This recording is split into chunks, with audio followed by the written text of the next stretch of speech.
दोस्तों, हम सभी अपने जीवन में कुछ ना कुछ दान करते हैं, लेकिन क्या आपको पता है कि सबसे अच्छा और उत्तम दान कौन सा है? क्या है सबसे बड़ा पुण्य? आइए जानते इस कहानी से। काशीपुर नाम के एक गांव में हरीश नाम का एक आदमी रहता था, जो लकड़ी काट कर अपना जीवन यापन करता था। वो अपनी पत्नी के साथ रहता था। जलाऊ लकड़ी से होने वाली कमाई पर्याप्त नहीं थी। भोजन और कपड़ों की हमेशा ही कमी रहती थी। एक दिन परेशान होकर हरीश की पत्नी उससे बोली, कितने ही दिन देख लो, यही कमाई रहेगी। कोई त्योहार नहीं होता, कोई जश्न नहीं होता। इस जलाऊ लकड़ी को काटने और बेचने के बजाय तुम शहर जाकर कुछ काम क्यों नहीं कर लेते? कितने सालों तक हम ऐसे ही जीवन व्यतीत करेंगे? हरीश बोला, देखो, मैं हमेशा तुम्हारी बात सुनता हूं। कितनी बार मुझे कहना पड़ेगा कि मैं इस गांव को नहीं छोड़ सकता। शहर में यहां की तरह शांति नहीं है। मैं नहीं चाहता कि अगली बार हमारे बीच ये बात निकले। उसकी पत्नी कहती है, अब हम क्या करें? मैं भी यहाँ उस पाप की वजह से हूँ जिसने तुम्हें बांध रखा है। ठीक है, खाना बन गया है, खाओ और जाओ। भोजन करने के बाद हरीश लकड़ी काटने चला जाता है। चलते चलते काफी आगे निकल जाता है। वो सोचने लगता है, आज तो बहुत दूर चला आया। मुझे एक बड़ा पेड़ चाहिए, लेकिन मुझे एक भी नहीं मिला। वहां एक पेड़ है, पर काफी छोटा है। इससे मेरा क्या होगा? ठीक है, आज के लिए इससे ही काम चलाना पड़ेगा। वो एक पेड़ काटता है और अपने सिर पर जलाऊ लकड़ी का एक बंडल रखता है और उस लकड़ी को बेचने के लिए जाता है। ये क्या, लकड़ी खरीदने वाला कोई नहीं है? क्या इन सब लकड़ियों को मुझे घर लेकर जाना पड़ेगा? फिर रास्ते में एक आदमी उसे आवाज लगाता है, सुनो लकड़ी बेचने वाले, इधर आओ। ये जलाऊ लकड़ी कितने की है? महाराज, आपको सारी चाहिए या आधी? अगर सारी लकड़ियां चाहिए तो केवल 10 रुपए में दे दूंगा। मुझे सारी लकड़ियां चाहिए, लेकिन तुमने जो दाम कहा है उतने दाम में नहीं। मैं केवल 5 रुपए दे सकता हूं। अरे महाराज, इस कीमत पर तो मैं नहीं बेच सकता, पर वैसे मैं थक गया हूं तो दे दूंगा। 5 रुपए दे दीजिए। पहले ही बहुत देर हो चुकी है।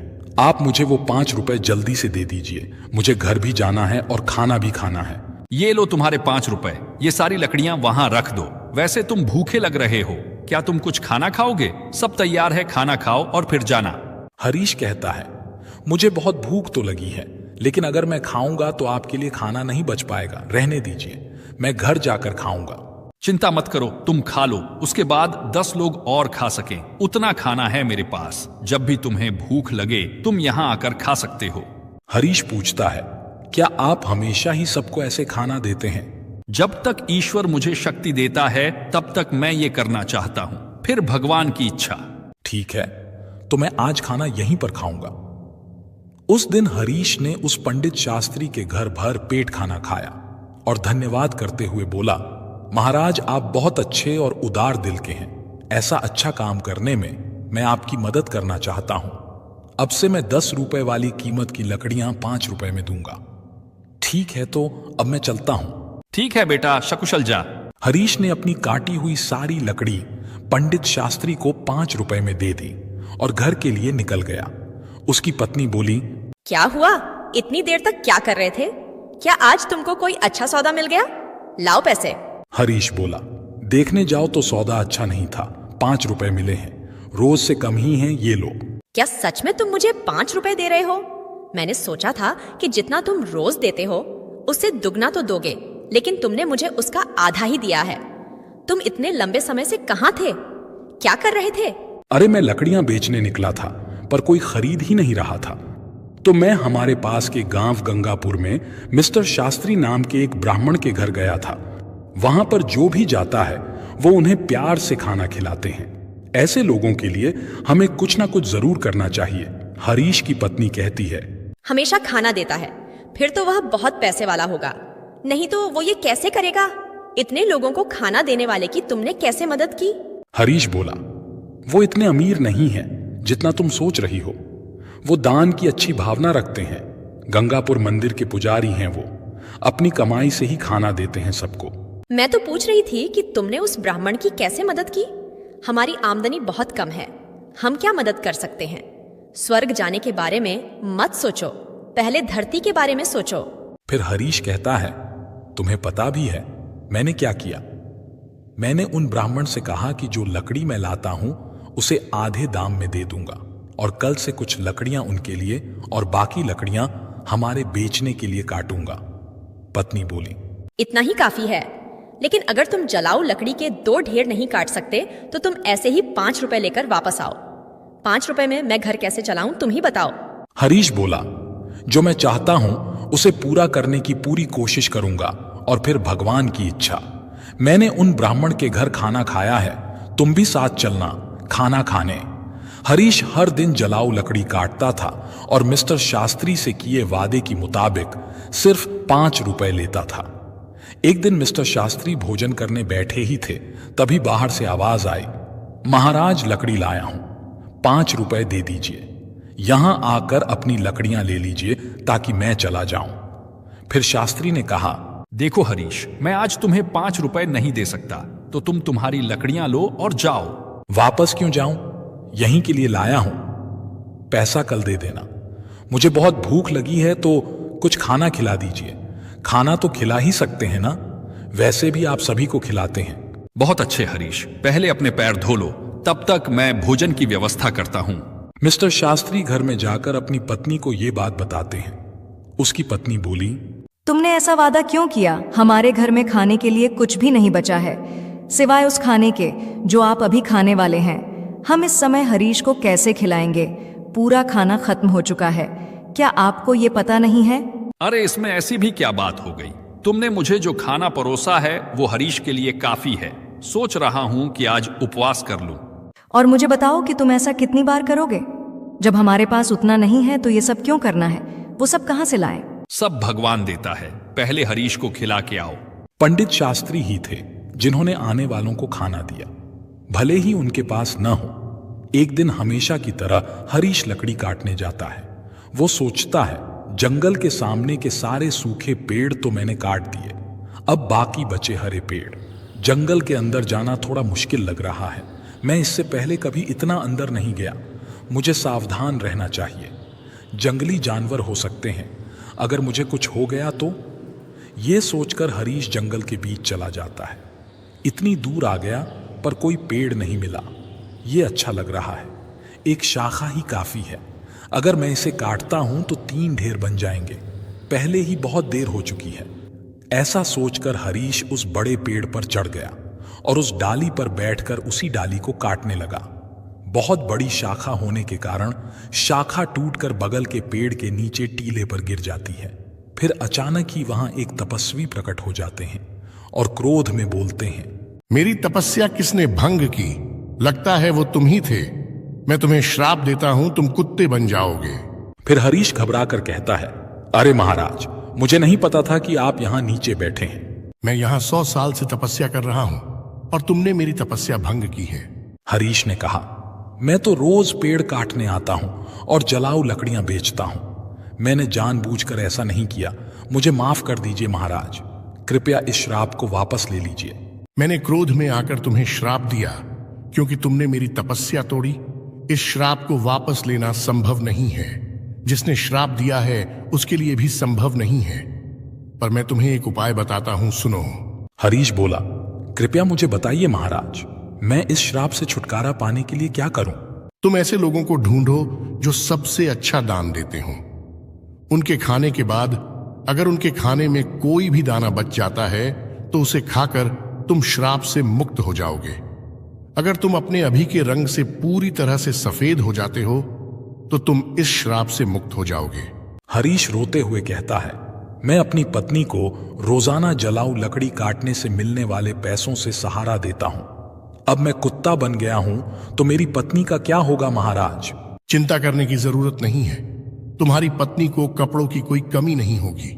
भगवान है जो इसकी व्यवस्था करेंगे। इस बार जब श्राप टूटेगा तो तुम अपने कष्टों से मुक्त हो जाओगे और धन धान्य से सुखी जीवन व्यतीत करोगे। हरीश श्राप के कारण कुत्ते में बदल जाता है। मुझे अब इजाजत दीजिए महाराज। इतना कहकर वो श्राप से छुटकारा पाने के लिए यात्रा शुरू करता है। वो सोचने लगता है, जैसा ऋषि ने कहा था, मुझे सबसे अच्छा दान देने वाले कहां मिलेंगे? मेरी कुछ भी समझ नहीं आ रहा। हां, पंडित शास्त्री है ना, वो बड़े ही उदार दिल के आदमी हैं। अपने पहले प्रयास के रूप में पंडित शास्त्री के पास जाता हूं। हरीश कुत्ते के रूप में शास्त्री के घर जाता है। शास्त्री अपनी पत्नी से कहता है, चलो अच्छा हुआ, आज मैं बिना किसी परेशानी के सभी मेहमानों को खाना खिला पाया। सच में मैं बहुत संतुष्ट हूँ। भगवान मुझे उन सभी को खाना खिलाने की शक्ति दे जो आज यहाँ आए हैं। शास्त्री के खाना खा लेने के बाद उसकी पत्नी ने बाकी खाना बाहर फेंक दिया। हरीश कुत्ते के रूप में वहां आया और शास्त्री के खाने से बचा हुआ खाना खा लिया। खाना खाते ही उसका आधा शरीर तुरंत सफेद हो जाता है। हरीश खुश होकर कहता है, मुझे लगा ही था कि पंडित शास्त्री बहुत ही उदार आदमी है। मुझे तुरंत ही आधे श्राप से मुक्ति मिल गई, लेकिन पूरी तरह श्राप मुक्त होने के लिए किसी दूसरे आदमी को ढूंढना होगा। कोई आसपास मिल सकता है, शायद मुझे श्राप से मुक्ति मिल सकती है। अगर दिए गए श्राप से मुझे मुक्ति मिल जाती है तो श्राप से मुक्त होने के बाद मैं धन धान्य और सुख के साथ रहूंगा। मैं चाहे कितने भी साल लकड़ियां काट लूं, कभी इतना बड़ा नहीं बन पाऊंगा। लेकिन ये तो मेरे साथ अच्छा ही हुआ। मुझे श्राप देने के लिए बहुत बहुत धन्यवाद महाराज। इतना कहकर हरीश दूसरे आदमी को खोजने लगता है। एक दिन संतोष नाम का एक आदमी हल जोतते हुए हरीश को दिखाई देता है। ये देखकर हरीश उसके घर के सामने जाता है। वहां से गाय दान लेने वाला सुरेश गाय को लेकर संतोष के बारे में सोचता है। संतोष बहुत ही पवित्र आदमी है। वो सिर्फ मुझे ही नहीं, कई लोगों को गाय दान कर रहा है। ऐसे लोगों को आशीर्वाद मिलना चाहिए। हरीश उसकी बातें सुनकर कहने लगता है, वाह वाह, आज मुझे श्राप से मुक्ति मिल जाएगी। ये आदमी उस पंडित शास्त्री के समान ही होना चाहिए जो सबसे अच्छा दान कर रहा है। रुक कर देखता हूं कि वो कब खाना खाता है।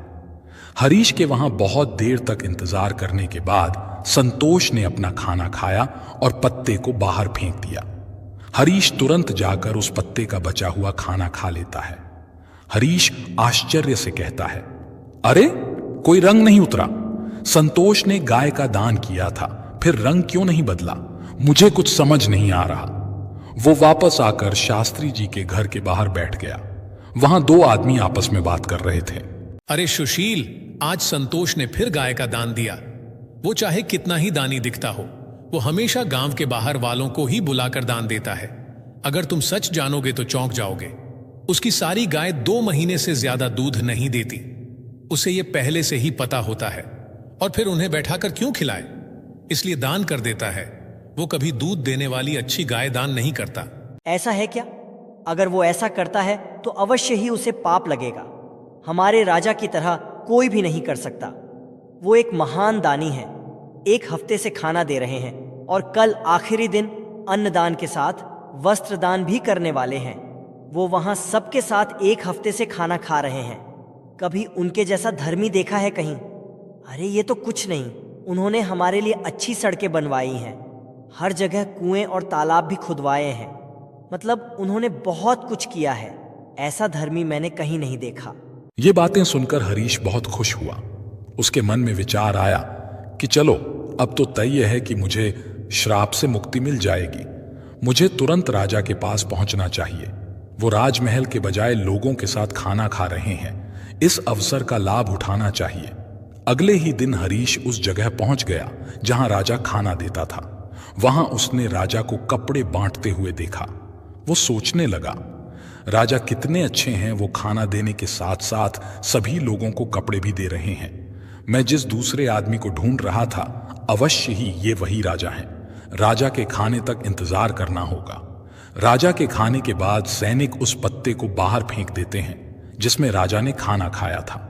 ये देखकर हरीश वहां जाता है और पत्ते में से खाना खाता है।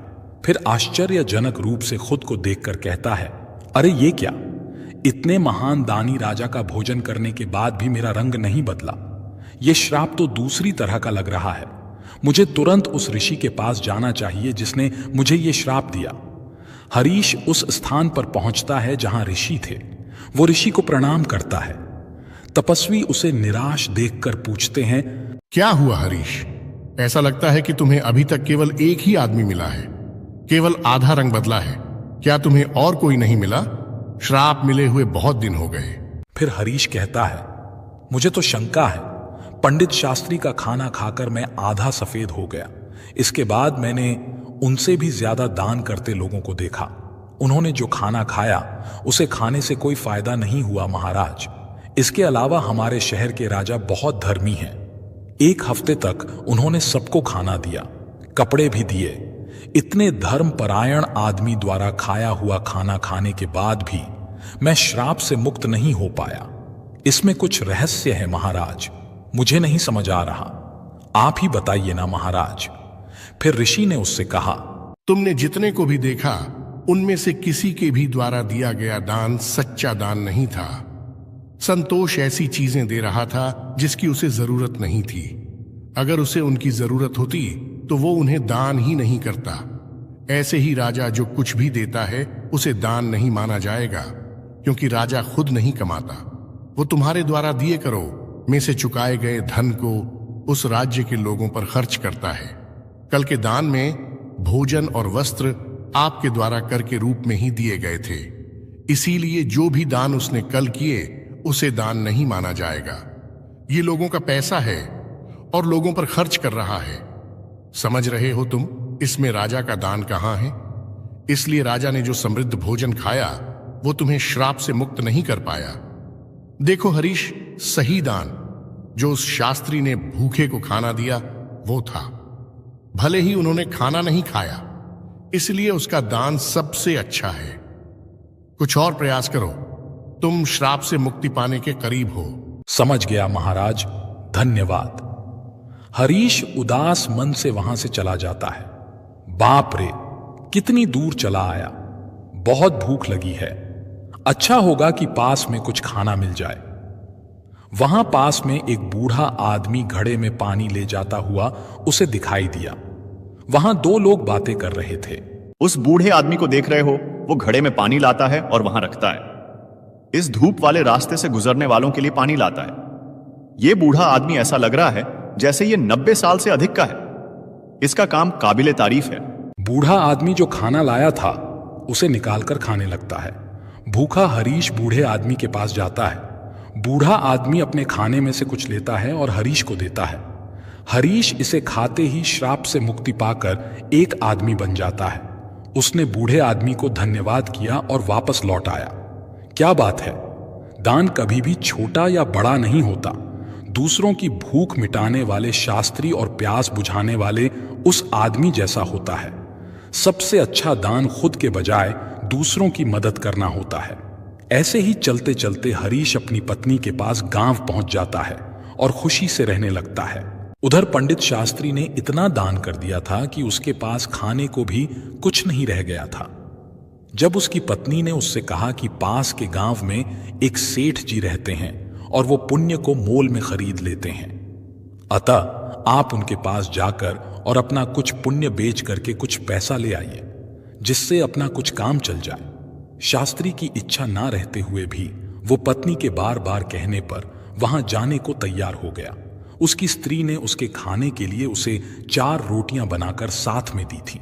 वो अपने घर से चल दिया और जब उस नगर के समीप पहुंचा जिसमें वो सेठ रहते थे, वहां एक तालाब था। वहीं स्नान आदि कर्मों से निवृत्त होकर वो रोटी खाने के लिए बैठा ही था कि इतने में एक कुतिया उसके सामने आ गई। उस कुतिया ने वन में बच्चों को जन्म दिया था। उसके बच्चे और वो कुतिया सभी 3 दिनों से भूखे थे। भारी बरसात हो रही थी, उसी के कारण वो बच्चों को छोड़कर शहर में नहीं जा सकती थी। कुतिया को भूखा देखकर शास्त्री ने उस कुतिया को एक रोटी दे दी। उसने उस रोटी को खा लिया, फिर दूसरी रोटी दी तो दूसरी रोटी को भी उस कुतिया ने खा लिया। इस प्रकार उसने एक एक करके 4 रोटियां कुतिया को खिला दी। कुतिया रोटी खाकर तृप्त हो गई। फिर वो वहां से भूखा ही उठकर चल दिया। फिर वो उस सेठ के पास पहुंचा। सेठ के पास जाकर उसने अपना पुण्य बेचने की बात सेठ से कही। सेठ ने कहा, आप दोपहर के बाद आइए। उस सेठ की पत्नी बहुत पतिव्रता थी। उसने अपनी पत्नी से पूछा कि एक महाजन आया है और वो अपना पुण्य बेचना चाहता है, इसलिए तुम मुझे बताओ कि उसके पुण्यों में से कौन सा पुण्य सबसे बढ़कर है जिसे मैं ले लूं। सेठ की पत्नी ने कहा, आज जो उसने तालाब पर बैठकर एक भूखी कुतिया को 4 रोटियां दी हैं, उस पुण्य को खरीदना चाहिए, क्योंकि उसके जीवन का यह सबसे बड़ा पुण्य है। नियत समय पर शास्त्री सेठ के पास आया और सेठ से बोला, आप मेरे पुण्यों में से कौन सा पुण्य खरीदेंगे? सेठ ने कहा, आज आपने जो यज्ञ किया है हम उसी यज्ञ के पुण्य को लेना चाहते हैं। शास्त्री बोला, मैंने तो आज कोई यज्ञ नहीं किया, मेरे पास तो इतना पैसा ही नहीं था, मैं यज्ञ कैसे करता और कहां करता? इस पर सेठ ने कहा, आपने जो आज तालाब पर बैठकर एक भूखी कुतिया को 4 रोटियां दी हैं, मैं उसी पुण्य को लेना चाहता हूं। शास्त्री ने पूछा, उस समय तो वहां कोई नहीं था, मुझे कोई देख भी नहीं रहा था, फिर आपको इस बात का पता कैसे लगा? सेठ ने कहा कि मेरी पत्नी पतिव्रता है, उसी ने ये सब बातें मुझे बताई हैं। तब शास्त्री ने कहा, बहुत अच्छा, ले लीजिए, परंतु उसका मूल्य आप क्या देंगे? सेठ ने कहा, आपकी रोटियां जितने वजन की थीं उतने ही हीरे मोती मैं तौल कर दे दूंगा। शास्त्री ने स्वीकार कर लिया और उसकी सम्मति के अनुसार सेठ ने एक अंदाज से उतने ही वजन की 4 रोटियां बनाकर तराजू के एक पलड़े पर रख दी और दूसरे पलड़े पर हीरे मोती आदि रख दिए, किंतु बहुत से रत्नों के रखने पर भी वो रोटी वाला पलड़ा उठा नहीं। इस पर सेठ ने कहा कि और रत्नों की थैली लाओ। जब उस शास्त्री ने अपने इस पुण्य का इस प्रकार का प्रभाव देखा तो उसकी आंखें खुल गईं। उसने कहा कि सेठ जी, मैं अभी इस पुण्य को नहीं बेचूंगा। सेठ बोला, जैसी आपकी इच्छा। इसके बाद वो शास्त्री वहां से चला गया और उसी तालाब के किनारे से जहां बैठकर उसने कुतिया को रोटियां खिलाई थीं, थोड़े से चमकदार कंकड़ पत्थरों को तथा कांच के टुकड़ों को कपड़े में बांधकर अपने घर चला आया। घर आकर उसने वो पोटली अपनी पत्नी को दी और कहा, इसको भोजन करने के बाद खोलेंगे। ऐसा कहकर वो बाहर चला गया। उसकी पत्नी के मन में उस पोटली को देखने की बहुत इच्छा हो रही थी। उसने उस पोटली को खोला तो उसमें हीरे, पन्ने, माणिक आदि रत्न जगमगा रहे थे। वो बड़ी प्रसन्न हुई। थोड़ी देर बाद जब वो शास्त्री वापस आया तो स्त्री ने पूछा, इतने हीरे पन्ने कहां से ले आए? शास्त्री बोला, क्यों मजाक करती हो? स्त्री ने कहा, मजाक नहीं, मैंने स्वयं खोल कर देखा है, उसमें तो ढेर के ढेर बेशकीमती हीरे पन्ने भरे पड़े हैं। शास्त्री बोला, मुझे लाकर दिखाओ। उसने पोटली खोलकर उसके सामने रख दी थी। वो उन्हें देखकर चकित हो गया। उसने इसको अपने उस पुण्य का प्रभाव समझा जो उसने कुतिया को रोटियां खिलाई थी। फिर उसने अपनी यात्रा का सारा वृतांत अपनी पत्नी को कह सुनाया। दोस्तों, इस कहानी का अभिप्राय ये है कि अभावग्रस्त आतुर प्राणी को दिए गए दान का अनंत गुना फल हो जाता है। वही सबसे बड़ा दान होता है और सबसे बड़ा पुण्य भी होता है। भगवान की दया के प्रभाव से कंकड़ पत्थर भी हीरे पन्ने बन जाते हैं। दोस्तों, इस प्रकार दीन दुखी और अनाथ को दिया गया दान उत्तम है। किसी को संकट के समय दिया हुआ दान बहुत ही लाभकारी होता है। भूकंप, बाढ़ या अकाल आदि के समय आपातग्रस्त प्राणी को एक मुट्ठी चना देना भी बहुत उत्तम दान माना जाता है। वो सबसे बड़ा पुण्य होता है। और जो विधि पूर्वक सोना, गहना, तुला दान आदि किया जाता है या दिया जाता है, उससे उतना लाभ नहीं होता जितना आपत्तिकाल में दिए गए थोड़े से दान का होता है। इसलिए प्रत्येक मनुष्य को आपत्तिग्रस्त, अनाथ, विकलांग, विधवा आदि की सेवा करनी चाहिए। कुपात्र को दान देना तामसी होता है। मान, बड़ाई या प्रतिष्ठा के लिए दिया हुआ दान राजसी है, क्योंकि मान, बड़ाई, प्रतिष्ठा भी पतन करने वाली होती है। आज तो ये मान प्रशंसा हमें मीठी लगती है, पर उसका निश्चित परिणाम पतन का होता है। अतः मान बढ़ाई की इच्छा का त्याग करके ही दान